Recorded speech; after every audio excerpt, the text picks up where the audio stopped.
सर्दियों की ठंडी रातें, जब धुंध में हर चीज़ धुंधली और रहस्यमय लगने लगती है। उस समय अगर कोई अकेला सुनसान रास्ते पर हो तो क्या हो सकता है। यह कहानी एक ऐसे ही अनुभव की है जो आज भी हमारे परिवार में रह रह कर दोहराया जाता है।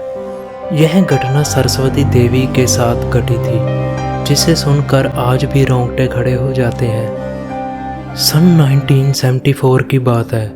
यह घटना उत्तर प्रदेश के फतेहपुर जिले के एक छोटे से गांव सुपेला में घटी थी। गांव बहुत शांत और साधारण था, लेकिन हर गांव की तरह इसमें भी कुछ ऐसे किस्से प्रचलित थे जो केवल रात के सन्नाटे में चबूतरे पर बैठे बुजुर्गों की जुबानी सुनाई देते थे। उन्हीं में से एक था छल्लावा। छल्लावा एक ऐसी आत्मा जो इंसानों का रूप बदलकर उन्हें गुमराह करती है। गांव के लोग कहते थे, अगर रात के समय कोई तुम्हें पुकारे तो बिना सोचे पलटना मत, हो सकता है वो इंसान ना हो।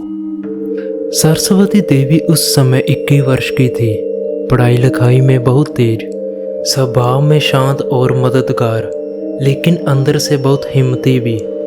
उस जमाने में लड़कियों को घर से बाहर जाने की इजाज़त बहुत कम मिलती थी, लेकिन सरस्वती ने अपने व्यवहार से सभी को प्रभावित किया था।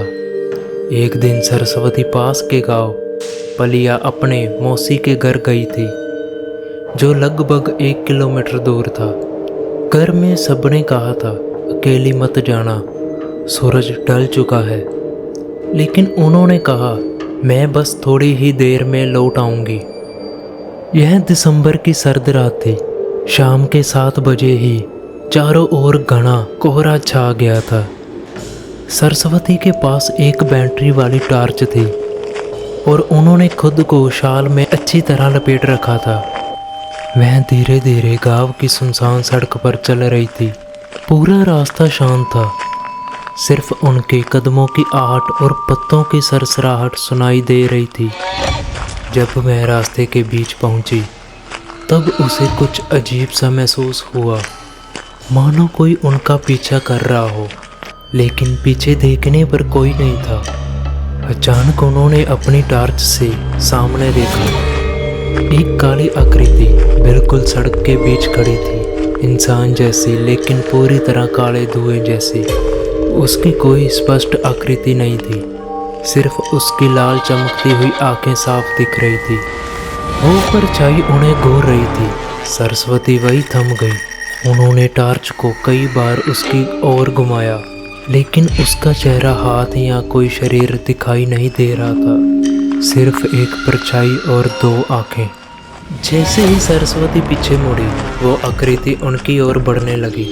लेकिन अजीब बात ये थी कि वो चलते चलते अपना आकार बदल रही थी। कभी वो एक बूढ़ी औरत जैसी दिखती, कभी एक बच्चा, कभी किसी जानवर जैसे, लेकिन हर बार उसका रंग गहरा काला ही रहता था और वही लाल आंखें। यह कोई साधारण आत्मा नहीं थी, ये वही था जिसके बारे में गांव में दादी नानी की कहानियां सुनी थी, छल्लावा। डर के मारे सरस्वती ने दौड़ लगाई। उनके पैर कांप रहे थे, लेकिन जान बचानी थी। वो उसी मौसी के घर की ओर भागी जहां से आई थी। रास्ता ढलान वाला था और फिसलन भी थी, लेकिन उस समय उन्हें कुछ नहीं सूझ रहा था। पीछे से लगता था जैसे वो चीज उनके सिर के ऊपर उड़ती हुई आ रही है। उन्होंने चिल्लाकर कहा, बचाओ, कोई है। वो दौड़ती दौड़ती किसी तरह मौसी के घर पहुंची। जैसे ही उन्होंने मौसी का दरवाज़ा खटखटाया, अंदर से मौसा जी बाहर आए। उन्होंने सरस्वती को अंदर खींचा और दरवाज़ा बंद किया। सरस्वती का शरीर कांप रहा था, मुंह से आवाज़ नहीं निकल रही थी। मौसी ने उन्हें पीने को पानी दिया। उन्होंने देखा कि सरस्वती के पाँव में हल्का सा निशान था, जैसे किसी ने पकड़ने की कोशिश की हो। उस पूरी रात सरस्वती कुछ नहीं बोली, आंखें फटी हुई थी और चेहरा पीला पड़ चुका था। मौसी ने गांव में एक सियानी महिला को बुलाया, विमला काकी, जो टोने टोटके जानती थी। विमला काकी ने सरस्वती को देखकर कहा, इस पर छल्लावे की छाया पड़ चुकी है। उन्होंने कुछ धागे और नीम के पत्ते जलाए और सरस्वती के चारों ओर घूमते हुए कुछ मंत्र बोले। अगले दिन सुबह उनके पिता उन्हें लेने आए। सरस्वती ने पहली बार अपना मुंह खोला और सारी बात बताई। काली आकृति, लाल आंखें, बदलते रूप, पूरा परिवार चौंक गया था। विमला काकी ने कहा, वो छल्लावा था जिसकी कहानियां तुम हंसते हुए सुनती थी, आज खुद उसका सामना कर आई हो। इस घटना के बाद पूरे गांव में हलचल मच गई। लोग घरों के बाहर कम निकलने लगे, खासकर महिलाएं अकेले खेत या पड़ोसी के यहाँ जाना बंद कर चुकी थी। गांव के मंदिर के पुजारी ने पूरे गांव में हवन करवाया।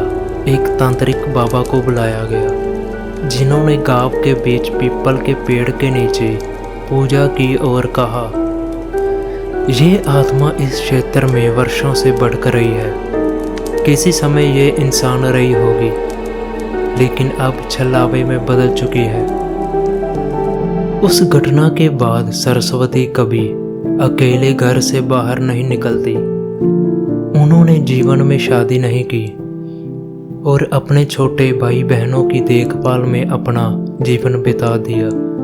आज वो 70 साल की हैं और जैसे ही सूरज ढलता है वह खिड़कियां बंद कर लेती हैं। वह आज भी उस रात की बात याद करते हुए कांप जाती है। उन्होंने एक बार कहा था, वो चीज़ इंसानी नहीं थी, लेकिन वो ये ज़रूर जानती थी कि मैं डर रही हूँ।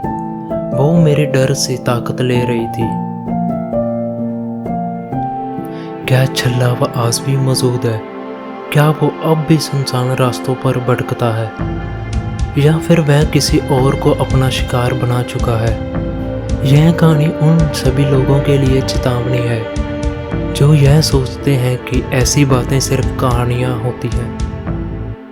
कभी कभी डर केवल एक भावना नहीं, बल्कि एक सच्चाई भी हो सकती है।